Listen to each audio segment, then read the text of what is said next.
Hello, and welcome to the WildBlue podcast, perspectives on aviation lives, lifestyles, and business. Hi, this is Chris Kirk with the WildBlue podcast. Thanks for listening. I am flying a little solo this month, but I have a kind of a neat project that I wanted to share with everyone that might actually take 3 to 4 months. And I'm hoping it will be interesting, especially to those of you that are airplane owners or would be airplane owners. But before we get into that, I would like to thank my marketing director Tabitha and her husband Grant for putting these podcasts together. They do a fantastic job. She does a wonderful job with all of our marketing and social media related stuff. And so, by the way, one way you can thank her is to make sure you share this podcast if you would, please. Let everybody that you know about it, especially if you're enjoying it. But what I wanted to go through this week or this month, and then also for the coming months, is a project that I'm facing with our airplane, which is a 1994 Piper Saratoga. It's a Saratoga 2HP, so it's the latest model of the Saratoga before they discontinued them in 2008. And 94 Tango Fox is the IN number. It's owned by the company, but it's we use it for a lot of company business, and we also use it with our family. It's if you're used to flying a six-seater, you know how wonderful a six-seat airplane can be just for its flexibility and utility. So we had the opportunity to buy this airplane just about 3 years ago from a customer actually who was going to broker the airplane with us. And then I went up to see the airplane, and it's a pretty unique airplane. Everybody, of course, thinks that their airplane's unique, and they all are to some extent. This one, this was in 2019 when I got up there to see the airplane. Bear in mind, it's a 1994 model. It had 330 total hours on it, 330, and that time was flown primarily in the first 8 or 10 years of its life, and then it sat for quite a while. And then the owner decided that because of life issues, he realized he just shouldn't be sitting there. He had it annualed and had it brought back up to airworthy standards and wanted to sell it. And so I saw the airplane and talked with him at length, and my wife and I talked with each other at length about a kind of an offer that we would be prepared to make him, taking into account the fact that even though we were going to do a pre-purchase inspection, we did not expect that engine to last up to anywhere near TBO. It had 330 hours on it. So our pre-purchase inspection showed that there was some pitting in the cylinder walls. We took a look at the cam. The cam looked great. And everything else actually looked quite good. Remarkably, the hoses, the rubber, the seals, and on the airplane were in fantastic shape. It's really like a museum piece. Everyone that sees it is amazed at how new the airplane looks. So, there were just a lot of things that we knew over the coming years would need to be done to the airplane to get it back up to airworthy standards, at least to not necessarily airworthy standards, but things are just going to need to be done because they hadn't been done in a long time. So some of the first things we did, we added LED lights. We had to replace the engine mount rubber mounts because they were sagging. They were old. We replaced a bunch of the oil hoses. We pulled the fuel tanks and did corrosion inspections on the wing spar. Brought the air conditioner back up to speed, which those of you who have air-conditioned airplanes know that that's no small feat, especially on the pocketbook. And so a lot of those little things that we did and continue to do over the next couple of annuals. Well, here we are faced with our third annual, and earlier this year, the engine started making a little bit of metal. I noticed it both on the oil analysis and then also on when I would cut the filter open. I do my own oil changes. It's just something I kind of enjoy. It gets me out of the office and kind of gets my mind on other things and gives me a break. And so started watching those, sent pictures to my mechanic and talked with him. And and also talked with an engine shop about it, and we were all in agreement that the engine was okay to continue operating, but we were just going to watch it really close and shorten the oil intervals. And by the way, I'm one of those guys who uses fairly short oil intervals anyway. When we first bought the airplane, we were running 10-hour oil intervals because the engine had been sitting for a while. And then we would slowly lengthen it up. And I got up to where I would go up to 30 hours, but I've never let it go over 30 hours using cam guard as well. But it's, we wanted to make sure that we're watching the engine carefully. So anyway, it started making a little bit of oil, and that a little bit of metal rather, and so that got us really kind of thinking on what we're going to do. So that's kind of the background on that airplane. And again, it's just a wonderful airplane. We have no intention of selling the airplane because we just get a lot of use out of it, and we love it. And I am super blessed because my wife loves to fly. And those of you that are married know how important it is to have a spouse that's enrolled in the program, so to speak. And they're a supporter of it, because it's hard to justify having it without that other person who likes to go fly with you, likes to travel around the country. And we don't do much of the $100 hamburger thing. It's a cross country machine. So it's been, we purchased it in Seattle. We live in Kansas City. We've had it to the East Coast several different times, down the Gulf Coast. I've had it all over. And so it's just an absolute pleasure of an airplane to fly, and it's super comfortable for the family as well. So that's, again, just a little bit of the airplane. But now we're looking at having to do this some work on the engine, and how does that how's that going to play out? So I thought, I'm going to share this process as we go through it, and it's probably going to be the next 4 or 5, I hope not 6, but in today's world we don't know, 6 months before we get the airplane back. And be interested in your thoughts. But let me give you some my philosophies on maintenance and how I'm kind of approaching this. So first off, I'm a big believer in maintenance. If you're one of those people that tells me you got a $1,500 or a $2,000 annual, you're not impressing me. There's no way on an airplane, most airplanes, much less an airplane of this caliber, that you're going to get anything done for that price. That's a pencil whipped annual. There's just no two ways about it. So I'm a big believer in spending the money, but I'm also very active in what gets done. And so sometimes I'll have service bulletins brought up to speed, even though I don't need to. If I think that it's an important service bulletin, especially one that looks like it may lead to an AD down the road. So I'm a big believer in spending that money, but we also set money aside monthly. And I would encourage you, and you probably already do anyway, to do that. I use a spreadsheet, and I set aside money for both fixed expenses, which include just the annual basic cost itself, insurance. We have property tax here in Missouri, that kind of thing, and then the ongoing expenses, or the hourly expenses. We set aside money for the engine and prop reserve so that they can be overhauled, and we'll have a bank of money there. I let that build up a little bit, and I throw it into an index fund and just let it sit there.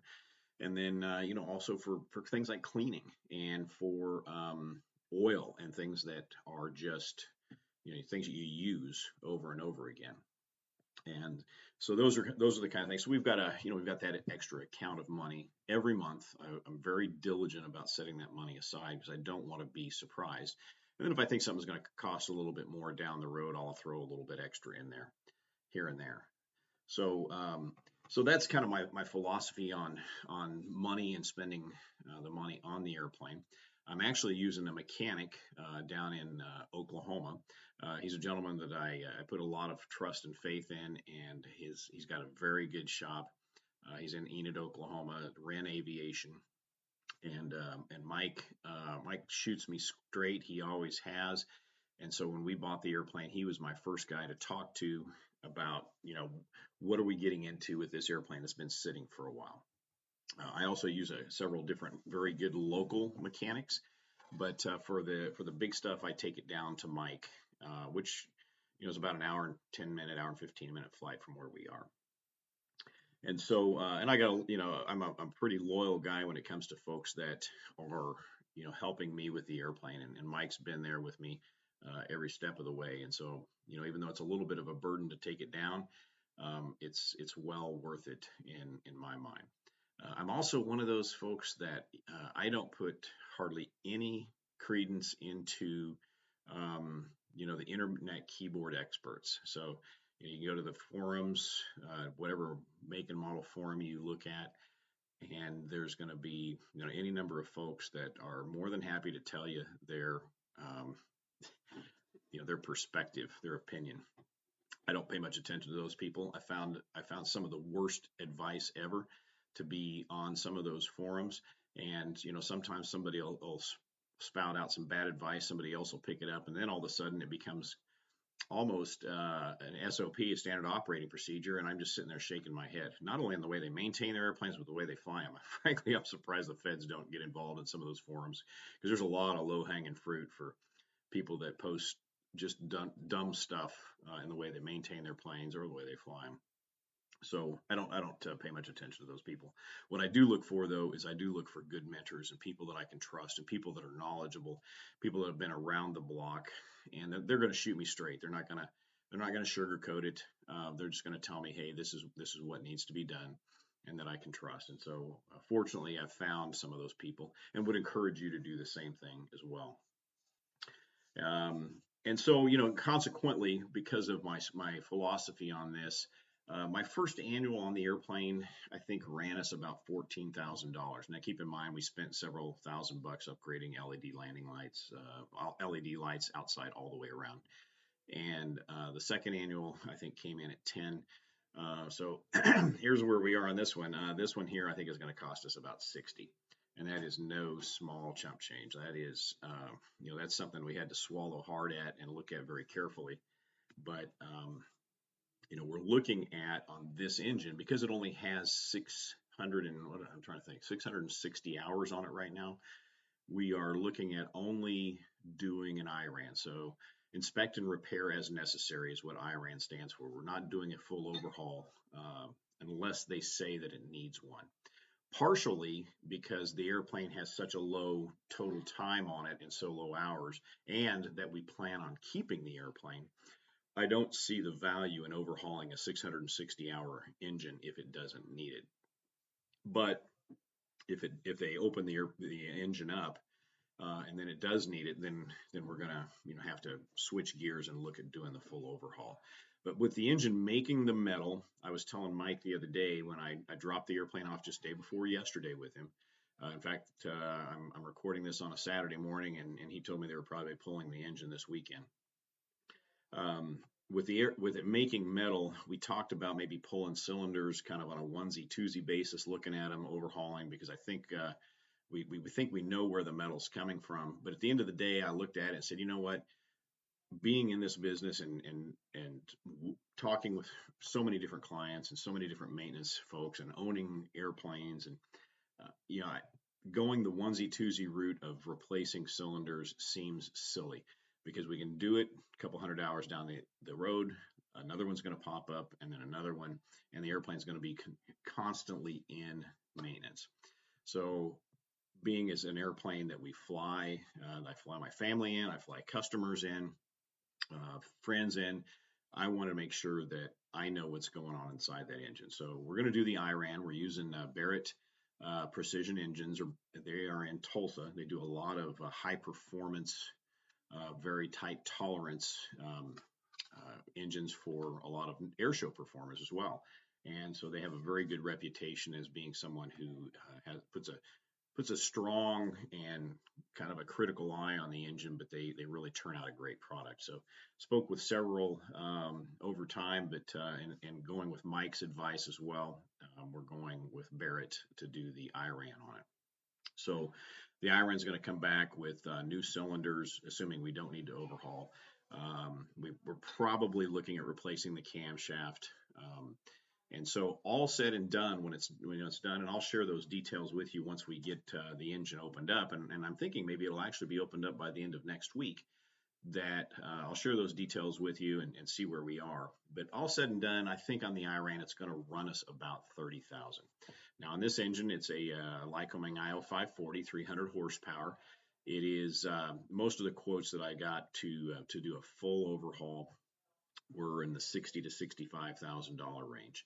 So you can kind of do your math and see my thinking there on not doing the full overhaul. The other factor really that weighed heavy is that Lycoming is way behind on shipping cylinders to other shops. I think they're covering basically the engines that they make, but I've been told that we can expect to wait a year or more for new cylinders.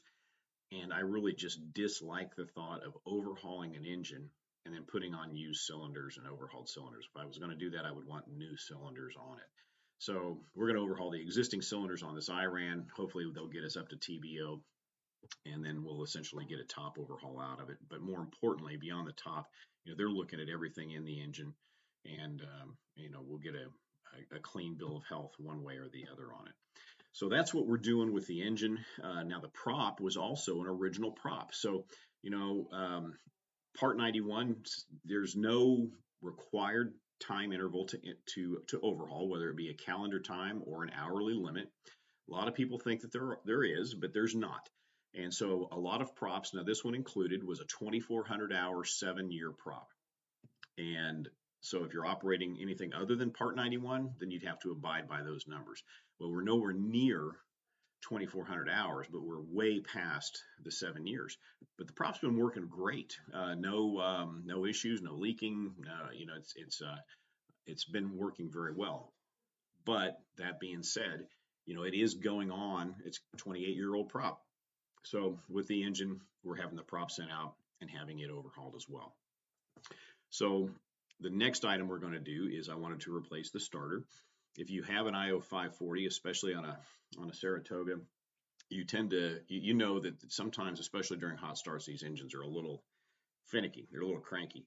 And so I'm going to put a Skytech starter on it for 2 reasons. Number one, it'll recoup a little bit of useful load. And then number 2, it cranks a lot faster and does a little bit less wear and tear on the engine. So we're doing the Skytech starter. And then the final item that we have settled on, at least initially to do with the airplane, is if it's getting the engine done, I want to have a good engine monitor in there. The airplane is equipped essentially the way it was when it came out of the factory in '94. And so while the previous owner, the original owner, basically had everything you could put on that airplane at the time. I mean, it's dual vacuums, it's got electric attitude indicator backup, it's got co-pilot's instruments, it's got a radar altimeter, it's air conditioned, the whole 9 yards there. It's still just working with one EGT, one manifold, manifold pressure gauge, fuel flow gauge, one CHT, cylinder head temperature, and the cylinder head temperature and the EGT, those only come off of one cylinder. So I'm kind of in the blind on what's going on the other 5. So I thought it was worthwhile to put in a good engine monitoring or management system so we can really track these things digitally. I'm pretty good about tracking them on a spreadsheet. I write down parameters almost every time I fly, but that's once a flight as opposed to once every couple of seconds that it's being tracked. And so looking around at Oshkosh and for the last couple of years, just looking at different systems and so forth, also with the thought that down the road we'll probably upgrade the panel to maybe a G500 panel. I decided to go with a Garmin product. So we're going with the GI 275. Those are the round dial that plug in right into the existing round hole of your instrument panel. But we're going with your EIS, their engine indicating system. And so we're doing fuel senders on it as well. So I want the full Monty, if you will, on that. But we're going with the full installation on that. And then that way it will integrate well. I've got a Garmin 375 in there that's GPS and a transponder with ADS-B, and it'll integrate with that as well. And I kind of like the idea of all my components being able to talk to each other and minimize troubleshooting when I'm flying the airplane. Because when I spend money on the airplane so that I can go out and fly it reliably. I've known too many people that nickel and dime things, and then they're also the same ones that complain to me because their plane breaks down somewhere else. I don't like dealing with that. So anyway, going with the 275 option, it's touchscreen. It's got tons of features. Look it up on the web. Get on Garmin's website for their EIS system. I'm going with the single one. We don't need two on this airplane. Some people do, but we don't really need it. Whatever I have is going to be loads better than what I have now. But again, I'm looking to the future and something that I can keep for quite some time. So that's the final item in the puzzle. But we also have some things that I gave Mike that are kind of if depending on how the airplane comes back or the engine comes back from the shop and what money needs to be spent. If it's just a simple IRAN and we're able to keep that budget to about 30,000 or so, then we're going to put on a new alternator. I'm going to overhaul the hydraulic power pack for the landing gear. And I'm trying to think, we were talking about electronic ignition. I'm not absolutely sold on the single electronic ignition yet, but so I'm going to do a little more research on that. And then, of course, just continuing with service bulletin updates and everything on the airplane. So all said and done, if we need to only do the IRAN, then we're looking at between $50,000 and $60,000 on this annual. So again, it's a big gulp. And I gave Mike a pretty hefty check the other day to get started. But it's the reality of being an aircraft owner, and I want to do it the right way. Unfortunately, I'm not an A&P. I don't have time to do that kind of stuff, a lot of it myself. So I'm looking for somebody that, like Mike, that I can trust and that will do it the right way. So that's kind of it in a nutshell. So what I'm hoping to do over the next couple of months is, as we learn how things are going, especially with the IRAN, that's going to be the top of the list. As we learn how that's going, then we'll be able to decide on what of those other items do we want to add to the to-do list while the plane is in there. The plane has the annual inspection is in September, so it expired yesterday. I've always kind of wanted to roll this inspection into January, February anyway, when the poor flying months are around, so that I'm not taking out my flying in September and October, because here in the Midwest, September and October are just some of the absolute best months to go flying, and it just kills me to have my airplane down when I can't get out there and use it. So it's not such a bad thing. I'm hoping the supply chain issues and things like that don't impact us too bad, but I know that they will to some degree. And so we're really prepared for the plane to be down for a while. But again, having an advocate, someone there that is pushing to find out the best options for the airplane and looks around and shops around for the parts, especially for availability. Not so much for cost, that's important, of course, but for availability. It's one thing to save, I could save $1,000, but if I have to wait 3 months to get my airplane, that's not worth it. So looking for that kind of thing, and then me myself staying very plugged in to the situation, and as an airplane owner, you know how it is. You kind of temper that with you want to keep plugged in with your airplane, but you also have to kind of stay out of the mechanic's way to some degree. They are running a business, even though this may be your hobby. They're in business to make money, and it's not their hobby. So, keep that in mind, especially when you go work with a mechanic. That's one of those things that to me is kind of poor taste when we get general aviation guys that go and just work over their mechanics for the lowest rate, the cheapest this, the cheapest that. Those folks wear me out, and I know that they wear those mechanics out a lot, and they're not real welcome. I had a client not too long ago, that wonderful gentleman. He actually would give his mechanic more money when the annual was done. He'd been using him for a number of years, and he's like, you know what? When I do that, he gets my job done on time, sometimes early. He's straight with me. I don't have to deal with it, and that's worth a little bit extra. And I thought that was an interesting perspective. So as we get into the next podcast, I'm hoping to have a little bit more information for you.